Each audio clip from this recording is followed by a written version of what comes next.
ज्योतिषशास्त्राचा आपल्या दैनंदिन जीवनाशी संबंध जोडताना पत्रिकेच्या अभ्यासाचे फायदे आपल्याला जीवनाच्या कुठल्या कुठल्या क्षेत्रात होऊ शकतात याच्याबद्दल सांगा.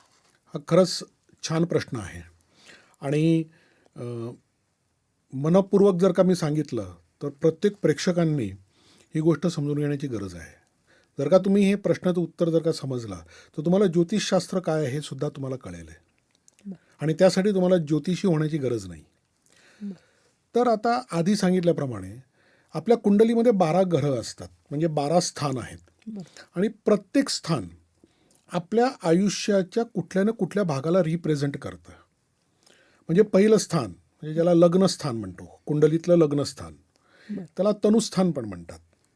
म्हणजे त्यावरून जातकाची शरीरयष्टी, त्याचे पर्सनॅलिटी, शारीरिक स्वास्थ्य, शारीरिक बांधा, राईट, ह्या सगळ्या गोष्टी कळतात. दुसऱ्या स्थानावरून जातकाच्या आयुष्यातले पैशाच्या संबंधी आर्थिक व्यवहार आणि आर्थिक बाबतीतल्या गोष्टी तुम्हाला कळतात.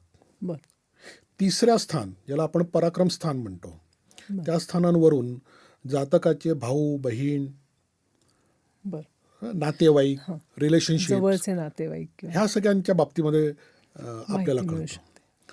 चतुर्थ स्थान आहे त्याला मातृस्थान म्हणतात, म्हणजे आईचं सुख, आयुष्यामध्ये मिळणारे अचल संपत्ती, त्या अचल संपत्तीकडून मिळणारं सुख, ह्या सगळ्या गोष्टींच्या बाबतीमध्ये आपल्याला कळतं. पंचमस्थान, तर पंचमस्थान हे संततीस्थान आणि विद्यास्थान असं म्हणून ओळखलं जातं. म्हणजे जातकाला किती शिक्षण मिळू शकतं, किती कुठल्या बाबतीतलं त्यांनी शिक्षण करावं, शिक्षणाने त्याला होणारा फायदा काय आहे, तो किती शिकू शकतो, त्याला संतती योग कसा आहे, कुठल्या प्रकाराची संतती होईल, संतती किती चांगली असेल, संततीच्या बाबतीतल्या सगळ्या गोष्टी आपल्याला कळतात.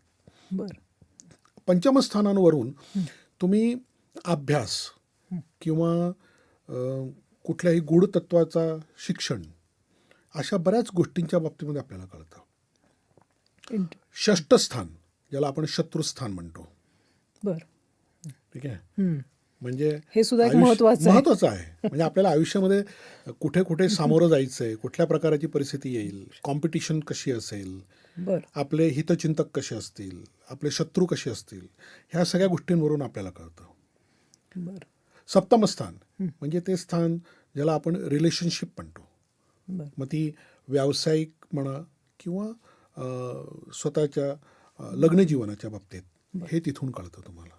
तुमचे रिलेशनशिप तुमच्या पार्टनरबरोबर कसं असू शकतं, किंवा कशा प्रकारचा पार्टनर, जोडीदार तुम्हाला मिळू शकतो, ठीक आहे. त्याच्यावरून तुम्हाला मामाचं सुख सुद्धा कळतं. बरोबर आहे. अष्टमस्थान म्हणजे मृत्यूस्थान.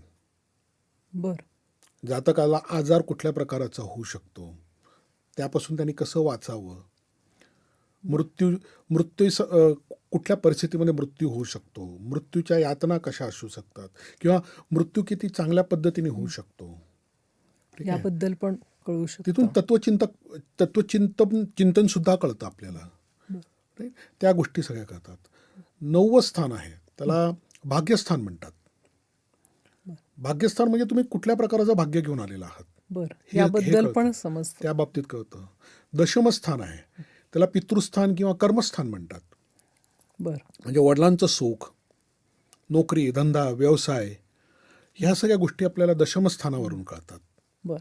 एकादश स्थान ज्याला लाभस्थान म्हणतो, आयुष्यामध्ये फायदे कुठून होणार, कशा पद्धतीने होणार, अशा बऱ्याच गोष्टी तिथून कळतात. आणि शेवटचं म्हणजे 12वं स्थान त्याला व्ययस्थान म्हणतात. तिथून व्यय, बंधन आणि मोक्ष, ह्या तिन्ही गोष्टी कळतात.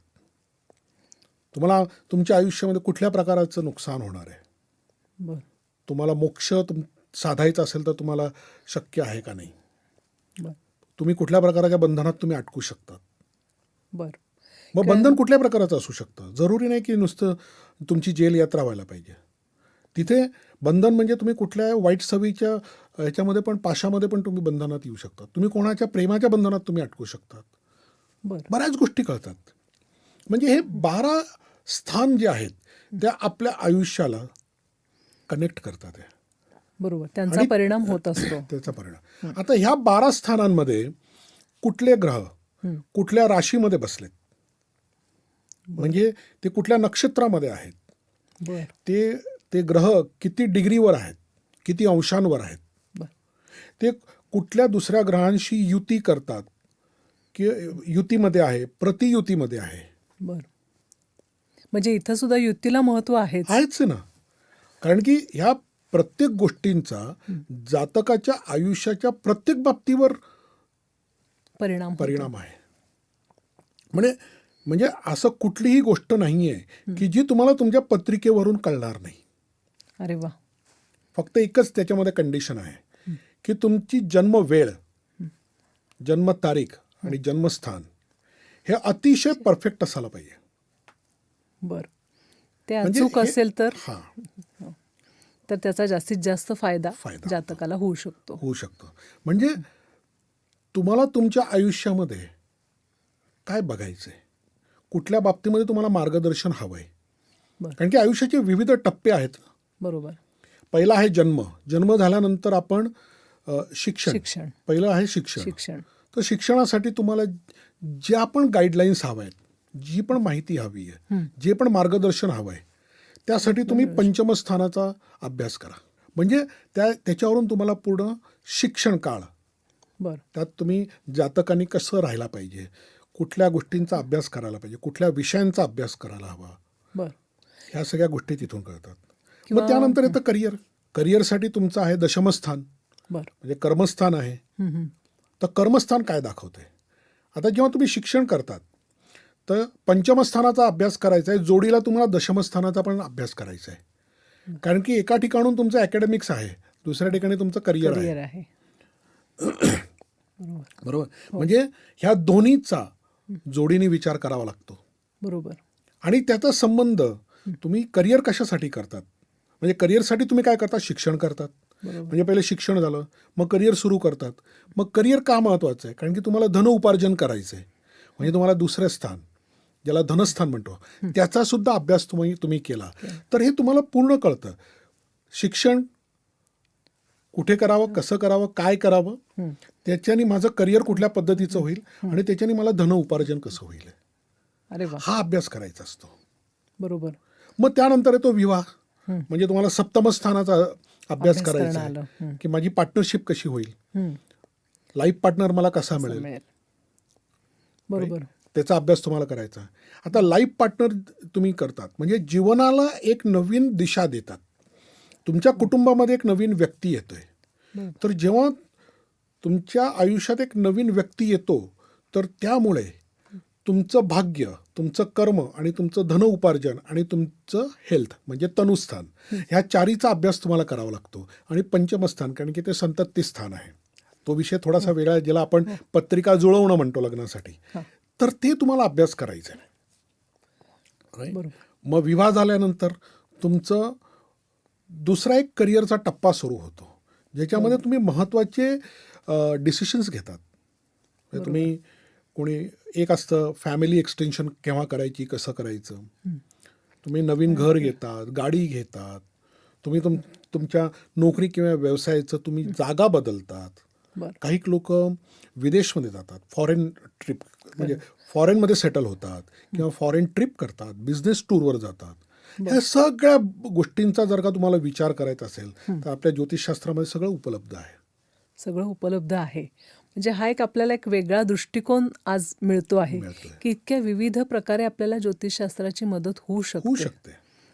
त्यानंतर आयुष्याचा शेवटचा टप्पा, ज्याला आपण म्हणतो वानप्रस्थाश्रम किंवा संन्यासाश्रम, की आयुष्यामध्ये कधीतरी आपल्याला रिटायरमेंट घ्यायचं आहे. तर रिटायरमेंट लाईफ कशी असायला पाहिजे. मग तो एक आयुष्याचा जो एक भाग आहे ज्याच्यामध्ये लोक नॉर्मली आध्यात्मिकताकडे वळतात किंवा वळायला हवं त्यांनी. तर त्याचं तुमच्या आयुष्यामध्ये काय भाकीत आहे, त्या पद्धतीने तुम्ही त्याचं सुद्धा नियोजन करू शकतात. अरे वा. म्हणजे तुम्ही पत्रिकेचा अभ्यास तुम्हाला किती खोल करायचा आहे, किती खोलवर करायचा आहे, अच्छा. हा तुम्ही नक्की करू शकता जातक म्हणून. किंवा आपण अजून एक मुद्दा आपण मगाशी म्हणलं तसं व्यावसायिकदृष्ट्या तुमचे पार्टनर कोण असावेत किंवा काही यासंबंधी पण आहे. नक्कीच मार्गदर्शन होऊ शकतं. दुसरी एक गोष्ट, बऱ्याच लोकांना असं वाटतं की ज्योतिषामध्ये फक्त एकच कुंडली असते, ज्याला जन्मलग्न कुंडली म्हणतात, पण तसं नाही आहे. हे जे 12 स्थानांच्या बाबतीत मी जे सांगितलं, हे 12 स्थानांच्या इंडिव्हिज्युअल हॉरोस्कोप सुद्धा तयार होतात, म्हणजे वेगळे. बरं. तुम्हाला नुसतं दशमस्थानाचा विचार करायचा असेल तर त्याची एक पत्रिका आहे, सप्तमस्थान त्याची एक पत्रिका आहे, इन्कम किंवा धन उपार्जन ते म्हणतो त्याची एक पत्रिका आहे, संततीसाठी चतुर्विशांश आहे. बरं. ठीक आहे, म्हणजे हा दृष्टिकोन आपल्याला नवीनच मिळतोय. म्हणजे आपल्याला किती खोलवर त्या गोष्टींचा अभ्यास करायचा आहे, त्याप्रमाणे तुम्ही त्या पद्धतीने तुम्ही त्याचा अभ्यास करू शकता आणि ती दिशा तुम्हाला मिळू शकते. म्हणूनच मी म्हणतो की जेव्हा तुम्ही कुठल्याही गोष्टीचं नियोजन व्यवस्थित करू शकतात, मग संघर्ष का करायचा? आपल्या ऋषीमुनींनी एवढं चांगलं शास्त्र बनवलंय ना, ते कोणासाठी? आपल्यासाठीच आहे. मग घ्या की फायदा.